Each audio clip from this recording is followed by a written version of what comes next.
Hello, everyone, and welcome to the Daniel Fast that's being put on by Lifestyle Med Revolution. I am Dr. David Bowman, and I want to give you some pointers about the fast and go a little bit more detail about it. And hopefully, if you have questions about it, it'll be answered in this talk. Again, welcome to the fast. I am so glad that you guys are interested. I just want to make sure we're going to talk about a few things today that would help.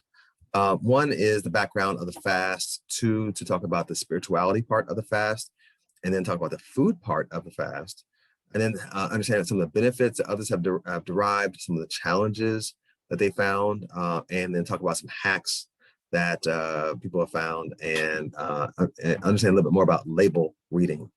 So there is a flyer with a lot of details on it. I'm not going to go in detail for everything on it, but it has some foods, a food list. But I want to talk about what is the Daniel fast. So it is a spiritual fast that incorporates a lifestyle change. Some fasts, I think Ramadan is just ending, or we're in the middle of Ramadan. They don't eat from sunup to sundown. That's different from a Daniel fast. A Daniel fast does not have a timing limitation on it. It's just that you're restricting certain foods. So its origins come from the Old Testament prophet Daniel, who underwent a 21-day fast from meat and choice foods in the book of Daniel, chapter 10, verses 2 and 3. He also did a 10-day fast before that in chapter 1, where he just ate vegetables, and they were concerned about, oh my gosh, you're going to look terrible with only eating vegetables. He looked better after eating only vegetables for those 10 days. So they allowed him to keep that going. Now, for the spiritual part of the fast, there are things I would suggest that we do. One is, whether it be, from the positive or the negative, like you can focus on positivity, focus on gratitude, focus on scripture reading, or other psychological goals that you want. One of the questions you may want to ask yourself is, if there is something that if I made a big impact, if I improved it, if I transformed it, if I revolutionized this area of my life, wow, what a big difference it would make, then that's the area maybe you might want to pray and focus on. And then what happens is when you are craving some food that you really want, maybe you just see it, maybe you're craving it, and it's restricted for the fast, and you bypass it. One, you pray for the strength to bypass it, and find an alternative that you can do that's allowed on the fast. But secondly, you say, okay, that's a reminder. Okay, I got to be positive. Was I just negative a few minutes ago? I was going to give compliments. Is there somebody I can give a compliment to? If it's, I'm going to not focus on the limits. I mean, Jesus came that we can have life and have it more abundantly. And I keep talking negative or limited. Then maybe I need to focus on, did I just have something recently where I was focusing on limitations and drawbacks and, whatever it is that you may have. You might think about fasting from, procrastinating, fasting from complaining or criticizing or something that we considered negative or what have you. So that's some of the things that I highly recommend about the fast. And now keep in mind that spiritual fastings, many other religions do this as well, and so I'm not going to say this has to be a Christian fast. As I'll be leading the prayers, however, I am Christian. I'm a follower of Jesus, and I am going to pray that way. And if that the prayer part is optional for you to join the prayer. So what I'm hoping to do for the spiritual part of it, remember, again, I'm not a spiritual guru. I'm not licensed. I'm not a pastor or anything like that. I'm just a child of God, just a follower of Jesus. But I want to help people take spirituality out of being in this box of morals and mood and maybe our crises and our conundrums, and applying spirituality to our health and to lifestyle changes. So now, if you either can't make the call, or if you are of a different faith and you don't want to pray that way, that's fine. I highly encourage you to grow in your own faith, and to, if you have a family or a group that also aligns with whatever that faith is, by all means, if you guys want to come together and do your thing, I encourage that as well. So the food part of the fast. So the food part of the fast is what we are, again, the timing is not a problem, but it's more the what we're eating. So Daniel went without meats and choice foods. And so the contemporary way of doing it is no animal products, including pork, beef, poultry, seafood, eggs, milk, cheese, creams, etc. What you'll find as you start reading labels, a lot of stuff has a little bit of milk in there, a little bit of sugar, and no added sweeteners are allowed. So honey, sugar, corn syrup, those kind of things are not allowed. No processed foods. So if you're going to do rice, you're going to do brown rice. If you're going to do wheat, it's got to be whole wheat. There's no bread. Bread is with yeast and it's leavened, so no bread. So even Ezekiel bread, although it doesn't have a lot of other parts of bread, it does have yeast. At least most of the Ezekiel bread does. And then no preservatives, no colorings, mainly in terms of drinks, drinking water, and maybe some unsweetened plant-based milks. And then no alcohol, preferably also no smoking, anything. And then also no caffeine. And on that note, I'm gonna slow down a little bit because, usually when I do a fast, my energy level goes up. The last time, however, it went down at first. But I recognized the reason why I went down was not because I was caffeine deprived, it's because I was sleep deprived, for which I'm treating my sleep deprivation with caffeine. So then I had to focus on getting more sleep. And that made things a ton better. So make sure you're getting your sleep.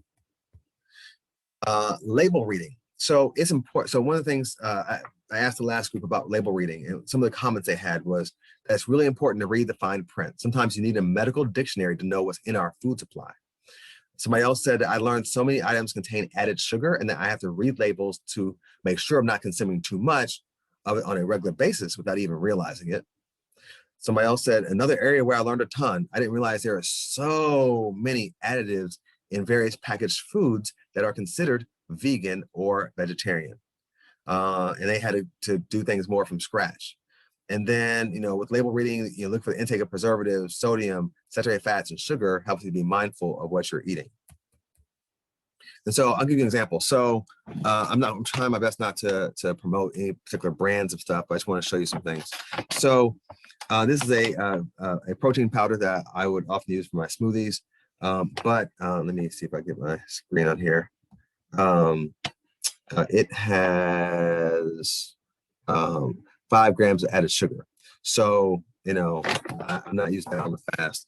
Instead, I'm using this raw organic vegan protein that has no sugars. Doesn't taste nearly as good. And so one of the hacks I'll talk about is date syrup. And I'll talk about that shortly. You can do canned vegetables, and so tomato sauces, canned vegetables. You usually have to get an organic brand where they have no added sugar to the tomato sauce. Other things, where am I on time? Okay, all right. Other things that I would say are testimonials. So some people had testimonials from the previous fast. One person said that I found that having prayer with a group every morning and keeping God with me all day really helped me to stay disciplined during the fast. Without that spiritual piece and having a group to have prayer with, I do not think I would have been successful. Another person said I practiced mindfulness, but this process allowed me to be even more still and use greater discipline, which gave me the spiritual space to hear more from my soul and my higher self. Another person said adding spirituality to your health increases your faith, betters your health, and lets you sleep better. The health benefits that some people derived. One said joint pain was much better, stools were almost effortless, definitely more energy. And that person said that the blood pressure has definitely been lower since starting the fast. Pooping has been easier and more regular, and lost 7 pounds and still losing. Another person said that easier passage of stool and improved energy were my top health benefits. And one person said their energy was low when they first made the switch. And they had a benefit in their reflux. In fact, the group before the last group, a few people said, my gosh, my reflux just went away. Now, the hardest parts of the fast, one person said that having to cook 2 different meals because the household may not be on the fast was a challenge. Another person said that having to eat mostly beans, which they hardly ever do, and not having regular salad dressing, like they said balsamic vinaigrette, probably because there was sugar in it, then that made them not want to eat salads because they're used to eating certain things. It just, you gotta be careful with salad dressing that you get. Another person said that, not adding condiments, especially the sweeteners like honey. And another person said that the hardest part of the fast was being tempted and challenged during special occasions, but trying to stay committed, and also staying committed even after failing, and then pressing forward. So if you recognize, oh man, I forgot I didn't do this on this fast, don't stop. Don't stop. Just say, you know what, Lord, forgive me. I either wasn't thinking about it, or I was craving it and I felt like I had to have it. So forgive me. And then, you move on and try to go back onto this principles of the fast. Daniel fast hacks. A couple of things. One is I don't want people to waste food. So if you have food that's in the fridge currently and it won't last 3 weeks, then don't waste it. Give it to somebody else or freeze it. Make sure you're taking a vitamin B12 supplement. Really, any dose is going to be fine, because the doses over the counter are like you're getting 20,000% of your daily value or what have you. So taking a vitamin B12 supplement is very important while you're taking the fast. And then also one hack as well was using date syrup. So what I did, I don't. There's probably a recipe somewhere. I didn't. I'm going to tell you what it is. It's like you take out the seed part of the dates, and I put like 8 or so dates into a smoothie cup and put some boiling hot water to make it softer. And then and there's probably some good ratio you can look up online.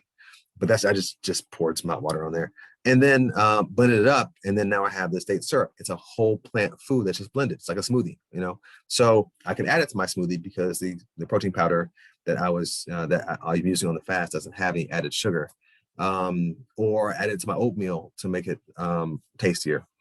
Other things, I might do substitutions for regular recipes. So for instance, for chili, I would just add extra beans instead of meat.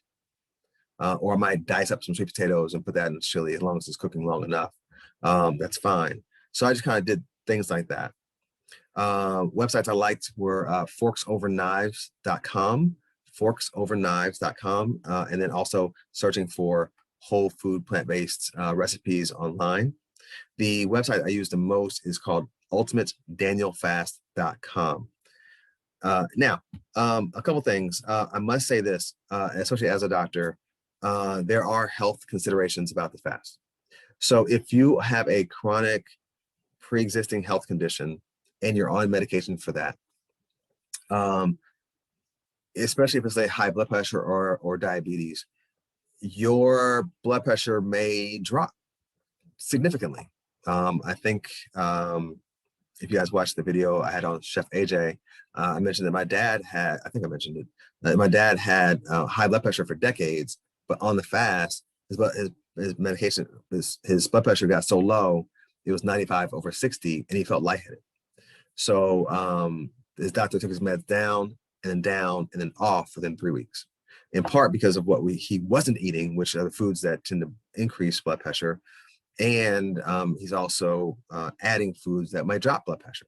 So that can be a great thing in general for your overall health, because if you think about it, you're not hypertensive because I'm not on this medication. It's not, you don't have a medication deficiency disorder, and that's why you are hypertensive. No, you're hypertensive typically because, the stress level is too high. We're not doing it in a constructive way.